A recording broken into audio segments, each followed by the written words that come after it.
What's up everyone, Kyle here. Welcome back to another video, and today I'm going to be talking about Jey Uso winning the Royal Rumble and my thoughts and opinions on that. Because I see some split opinions online. I see some people like it, some people don't like it. So I'm going to give my opinions and why I think Jey Uso winning the Royal Rumble was actually a good thing, and it helps to build to Wrestlemania a lot more than someone else winning it. So yeah, as I said, I do think Jey winning the Rumble is a good idea. I do like it. One, I am a big Jey Uso fan. I do like Jey Uso. And what are your opinions of him are, you cannot deny that he is one of the most over acts in the WWE. He sells a lot of merch. He gets a good crowd reaction wherever they go. And yeah, based on that, he's got himself over. He went from a tag team guy and became one of the top stars in the company. And yeah, he deserves that. Whether you think he's good in ring or not, you cannot deny that he has gotten himself over with the crowd. And he's earned this opportunity. I think Jey winning the Rumble is good for many reasons. The first one being, it was unexpected. WWE did the unexpected. A lot of people, the favourites were Cena, they were Punk. People thought maybe Roman does, and we get the trilogy with Cody at Mania. You know, there's a lot of different options, a lot of guys. I don't think Jey Uso would have been in a lot of people's top 5, maybe not even their top 10 potential winners. Yeah, I feel like that shock really benefits the Rumble. A lot of the time, the Rumble winner, it's predictable. We kind of know where we're going for Mania. But this just kind of gives the opinion that anything can happen. Anyone can win the Royal Rumble any year. Also, I think the story with Jey and Gunther has been good. I like what they're doing. And the Saturday night's main event match, a lot of people were like, oh, we'd like a bit more maybe if that match didn't happen. But I feel like that match needed to happen for the story. You know, the story is Gunther, he's looking down on Jey. He's saying Jey's beneath him. He's not worth my time. He's just a tag guy. And, you know, the story with Jey is, well, I have to prove everyone wrong. I have to prove that was wrong. And he's did that starting with the Royal Rumble. Now he needs to prove Gunther wrong going into Mania.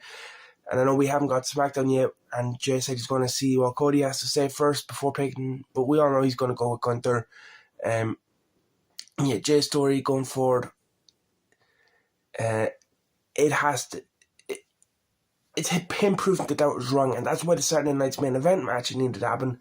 Because it wouldn't work if Gunther's saying, I've already beat you, you're not worth my time, if it wasn't recent. So, yeah, I feel like that needed to happen.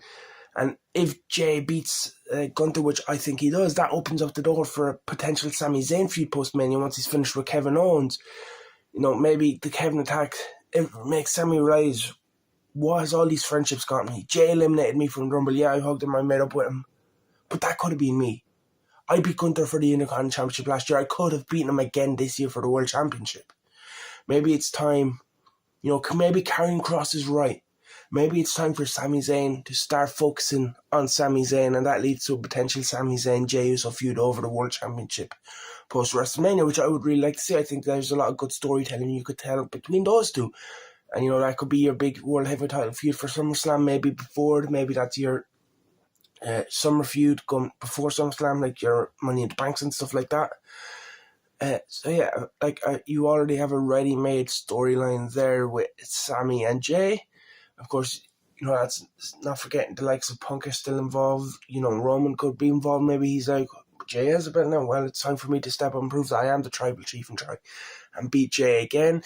You know, there's a lot of different ways you could go. Another reason I think it, like I said, it makes the road for WrestleMania even more unpredictable. Normally, we kind of know what the main event's going to be. We know what the main champion's going to do.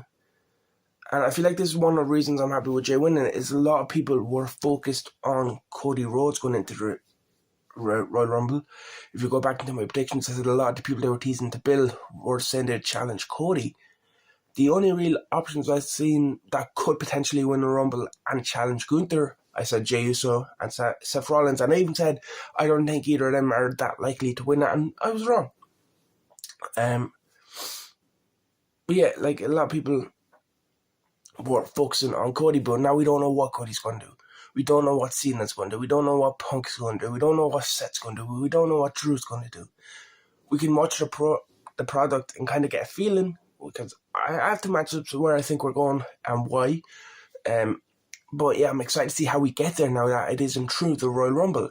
I also think it makes the Elimination Chamber a lot more exciting, because now we have 6 superstars trying to find a path to WrestleMania, and that has to go through the Elimination Chamber, and I feel like that's just making me more excited for the Chamber match and for the Elimination Chamber, and I love the Chamber as it is. I know it has me excited for Raw, SmackDown going forward, and I'm going to Raw and SmackDown in London. I can't wait to see where we go and what the direction for Mania will be going into those shows, Seeing the story of him needing to win 17 because he says it's best for business. Him using his pull, his name, his power to just say, I'm not qualifying for Chamber, I'm John Cena, I'm taking this. Well, that's something we've never seen from Cena before. He's always earned everything he's got. At least from my character point of view. This is a new side to Cena we're getting. And I feel like that will play into a Cody Rhodes match, which I think is what we will get. Him saying winning 17 is best for business. Well, Cody Rhodes champion is like, hold on. I need to prove myself. I need to prove that I'm best for business. I'm the new face of the WWE. And, that kind of plays into, the CM Punk promo before the Rumble where, Punk saying the longer you go into these tight reigns, the more it takes a toll on you physically and mentally. I this whole thing is Cody Rhodes trying to prove he's best for business. He can handle this pressure.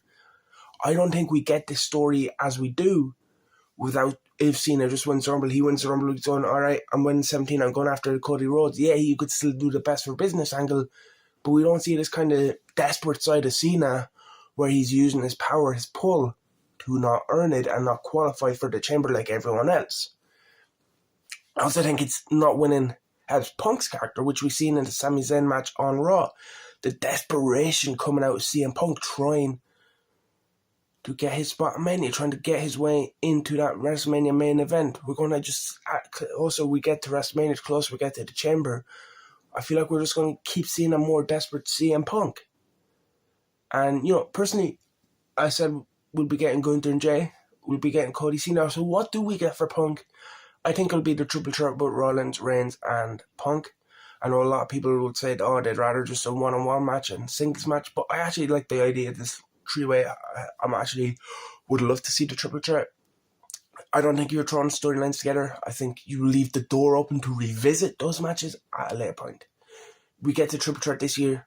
Why can't we get Roman and Punk one-on-one next year? Why can't we get Punk and Rollins at Mania next year? Why can't we get Roman and Rollins finally at Mania singles match next year? I feel like the triple threat will just add to those potential future matchups and the storytelling you can tell there. Also, I think their story with CM Punk and The Shield, they've always been involved. The Shield debuted because of CM Punk and Paul Heyman. Let's not forget that, because Heyman was managing Punk at the time. When they debuted, it helped CM Punk retain the title. And they were getting involved in Punk's matches, helping him retain the title. So the Shield and CM Punk, they've always been involved in each other, and I think that's the story you can tell here. Yet, they currently all hate each other, but you can lean into that history. You can lean into CM Punk saying, well, if it wasn't for me, there would be no Shield, there would be no Seth Rollins, there would be no Roman Reigns. And you also have the favour with Punk and Heyman. And how does that play into, if we do get the triple threat, maybe it's like, Punk's like, all right, Paul, the favour is you help me leave WrestleMania winning that triple threat match. That match main event, and you help me win. And maybe that's how we split Roman and Paul, and maybe there's causes more tension between Roman and Paul. And again, I feel like a lot of that comes from the desperation of Punk not winning the Rumble, not knowing his path to WrestleMania. So like I said, I feel like Jey Uso winning the Royal Rumble is a great thing. Whether you like Jey Uso, you think his match at WrestleMania with Gunther will be good or not, I think it adds to the other stories that they are telling and the other storylines we are going to get going into WrestleMania. I haven't even mentioned Drew McIntyre and all this, or, so yeah, like a door for the potential other things we will see at WrestleMania. It's still wide open because of Jey Uso winning the Royal Rumble. Like I said, if you're not a Jey Uso fan, you're a CM Punk fan, you're a John Cena fan, you wanted them to win the Rumble, that's just going to help their characters. That's just helping their storylines going into WrestleMania. It's making them more intriguing. It's making me more invested into those than I would have been if they just won a Rumble. So yeah, that's my thoughts on Jey Uso in the Royal Rumble. Overall, it's a good thing. I think Jey has earned it with getting himself over, turning himself from just a tag team guy, and not just a tag team guy, one of the best tag teams in WWE history in the Usos, to one of WWE's top acts. And of course, I talked about how it benefits the other feuds, the other storylines going into WrestleMania as well, adding more intrigue into those, and how do we get to those points. And, the character development we're seeing from the likes of CM Punk and his desperation again. We've seen from John Cena and his desperation trying to get 17 because he thinks that's best for business. And him using this pull like we've never seen before. So yeah, let me know in the comment section below what you think about everything I talked about. What are your thoughts on Jey winning the Royal Rumble? Are you like me where you think it's a good thing and you think it's going to benefit WWE and the other stories they're telling going into WrestleMania? Or if you don't agree and you think Jey Uso winning the Royal Rumble was a bad thing, let me know why. So yeah, that's going to be it for this video. Leave a like, comment and subscribe, and I'll see you in the next one.